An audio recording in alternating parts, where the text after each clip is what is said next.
Terima kasih untuk bergabung di TV Unbaja bersama saya Asy Kurnianingsih. Di sini bersama Anda menemani tentunya dengan informasi terkini, dan sekarang ini memang lagi momennya Hari Kartini, dan saya juga nggak sendiri, saya ditemani oleh Ibu cantik. Saya ngefans banget sama Ibu dari dulu ya, karena perempuan di Banten yang punya jabatan yang cukup bagus dan kalem banget dari dulu. Nggak flexing, nggak neko-neko, nggak filler-filler, nggak macem-macem. Jadi luar biasa. Terima kasih Bu Nina sudah hadir di sini. Alhamdulillah. Bu Kadis hadir di sini. Alhamdulillah menyempatkan waktu setelah rapat tadi, luar biasa.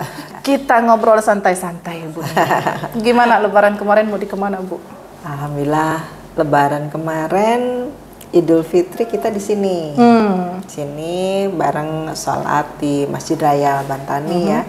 Sama Pak Jabat Gubernur serta istri, sama Ibu PJ Sekda dan juga teman-teman. Ada beberapa yang memang sudah pulang duluan, tapi ada juga yang memang di hari Idul Fitri bareng-bareng sholat. Siap. Ini luar biasa. Berarti nggak ikut macet-macetan, Bu? Ikutlah. Ikut kemana, Bu? Setelah sholat Id, kita rencananya mudik ke Bandung. Diperkirakan sekitar jam 9 lah harus sudah selesai, 9:10. Beres sana, beres sini, makan sana, makan sini. Ternyata tetap pada saat sholat duhur tuh masih, waduh sekalian aja sholat dulu. Nah setelah itu perjalanannya lumayan agak macet lah. Hampir 5 jaman, biasanya kan 4 jam, kan ini 5 jam lebih. Anyer macet loh, Bu, kemarin Ibu nggak sempet ke Anyer. Sampai Anyer. Polisi, Bu, begini, Bu, Anyer penuh. Kebayang di medsos, wah luar biasa, berarti sudah hidup lagi ya. Iya, destinasi wisatanya, tinggal dijaga aja. Betul, tinggal dijaga. Nah, estetiknya. Kita beralih ke program Ibu nih. Ini gimana, Bu? Saat ini Banten untuk program-program Ibu? Sekarang kan bulan April ya. April biasanya identik kaum mak-mak, anak-anak gitu biasanya merayakan Hari Kartini. Nah, kebetulan di Hari Kartini ini juga atas inisiasi Ketua Dharma Wanita Persatuan sekaligus juga Ketua PKK ya, istrinya Pak PJ Gubernur, Ibu Prof Tine menggagas untuk lomba organisasi DWP dan juga organisasi perempuan lainnya. Itu kita mengadakan lomba olahraga langkah dansa. Ini udah tiap tahun atau baru? Baru. Iya, soalnya baru dengar saya. Ya. Gagasan baru ini. Ya, perempuan untuk bergerak, untuk berirama bersama-sama. Karena sekarang mama udah kaum rebahan juga, Bu. Udah sama handphone, scroll TikTok, udah beres semua kan. Ini pakai khas. Dengan lagu perempuan berkebaya, pakaiannya juga berkebaya, dan memang kita memasyarakatkan olahraga ini disesuaikan kan dengan kondisinya. Dan manfaatnya juga banyak sebetulnya. Jadi selain happy juga, tapi juga ada beberapa terkait dengan bagaimana mengurangi kepikunan. Iya, ini sangat nyambung pemberdayaan perempuan, keluarga berencana. Ini bidangnya Ibu semua ini kan untuk anak-anak juga sama. Ada perlindungan anak ya, Bu ya. Karena kalau dilihat nih, Bu ya, di perlindungan anak ini handphone ya, gadget, bahkan teman-teman saya itu nggak 1-2 orang yang anaknya speech delay karena handphone belum setahun udah dikasih nonton, akhirnya speech delay. Nah ini Gen Z juga, Bu, ini yang depan-depan ini Gen Z tuh. Jadi memang ada program nggak, Bu? Ada sekitar 1, 2, 3, 4, 5, 6, 7, 8, 10 lomba baris berbarisnya ada. Lomba paduan suaranya, lomba bandnya, lomba monolog video pendeknya juga ada, terus debat bahasa Indonesia dan startup dan robotik. Nah ini lumayan menantang. Lumayan. Ada latihan di sekolah, jadi lebih lama tuh, bener Bu, kalau lebih lama waktu di sekolah ini agak mengurangi ya gadget di rumah. Betul.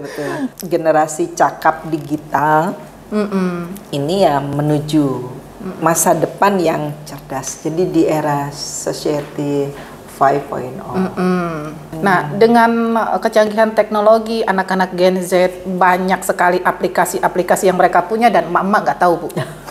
Nggak Dan ngerti. banyak ditipu. Banyak ditipu. Nah, itu bagaimana, Bu? Apakah ada sosial atau misalnya pernah nggak Ibu memberikan apa ya kayak arahan atau motivasi ke emak-emak nih bahwa jangan gampang ditipu, bahwa harus smart juga, harus pandai juga untuk melihat aplikasi yang ada di handphone anak gitu. Ya, 2018 saya pernah nih sama Mas Gasa ngobrol masalah kita mencoba mengajarkan ibu-ibu, emak-emak di digitalisasi dalam bentuk usaha bisnis lah, e-commerce. Itu dikenalkan betul. Waktu itu belum masuk ke era digital. Karena percepatannya waktu itu di Covid ya. Ya, 2018 kita sudah mencoba. Sudah sosialisasi. Menyiapkan. Nah, memang butuh apa ya? Butuh kerja keras. Effort yang lebih ya, Bu. Oh, yang lebih. Dan terbukti percepatannya di Covid.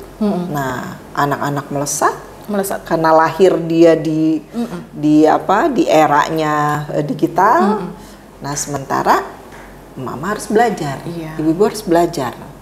Nah, di sanalah tantangannya.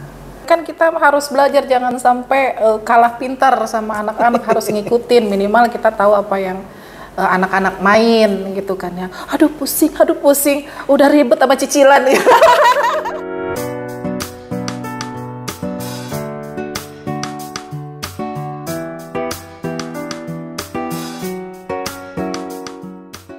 Perempuan hebat di saat sekarang versinya Ibu.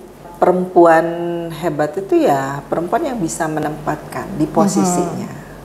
Jadi ada perempuan yang di luar dia berbisnis, berpolitik, mengambil posisi-posisi publik, itu ya betul-betul dia harus fokusnya itu ya keluarga, ya juga masyarakat.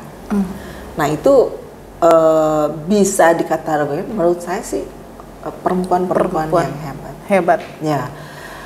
Dan perempuan yang bisa juga dia membesarkan anak-anaknya di lingkungan keluarga, dia bisa juga menjaga keharmonisan, itu juga nggak kurang hebatnya. Susah itu.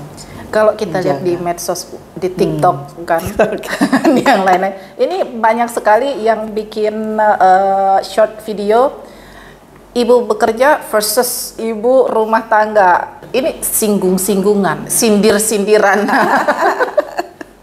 Gimana Bu? Ini ibu bekerja versus ibu rumah tangga. Perempuan itu punya jiwa pengasuh ya. Pengasuh itu ya dia membesarkan anak. Dia juga harus menjadi ayoman. Anak-anak pasti melihat bagaimana ibunya kesehariannya. Jadi itu akan diikuti.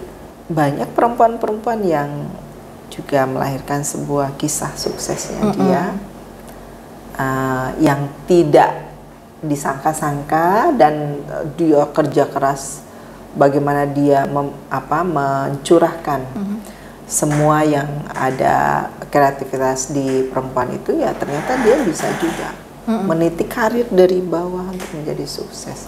Sebenarnya kan ibu bekerja dan ibu rumah tangga punya versinya masing-masing, dan mereka punya profesional. Iya, profesional masing-masing dan tetap punya positif di hal-hal yang lain gitu kan. Nggak menutup kemungkinan juga bahwa ibu bekerja juga sukses mendidik anaknya ya Bu ya, kayak ibu juga, ibu Nina.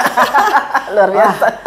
Perempuan suaranya didengar Bu. Tema kita tuh perempuan berani bersuara.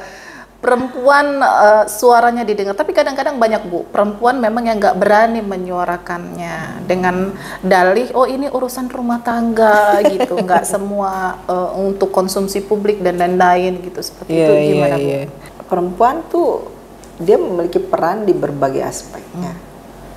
Dan bagaimana dia bisa menyampaikan aspirasi, ide, gagasan, itu itu untuk kemajuan bangsa, bayangkan.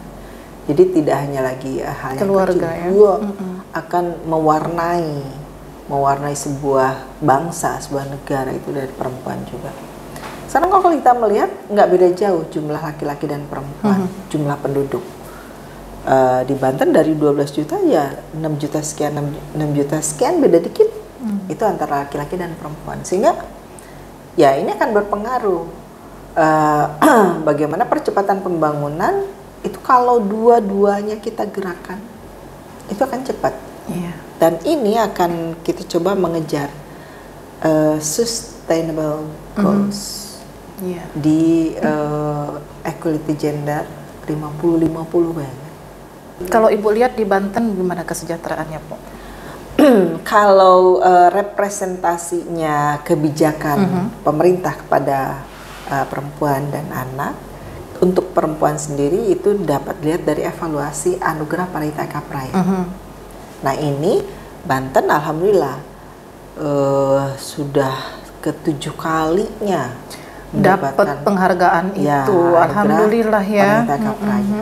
Dan terakhir kemarin kita masih di level utama. Wah, luar biasa. Ini pencapaian, Bu. Pencapaian perempuan Banten berarti sudah mulai meningkat ya. Dari segi kualitas. Betul. Gitu. Dari segi kualitas bahwa udah mulai ke kestabilan dan lain ya, Bu ya, untuk perempuan.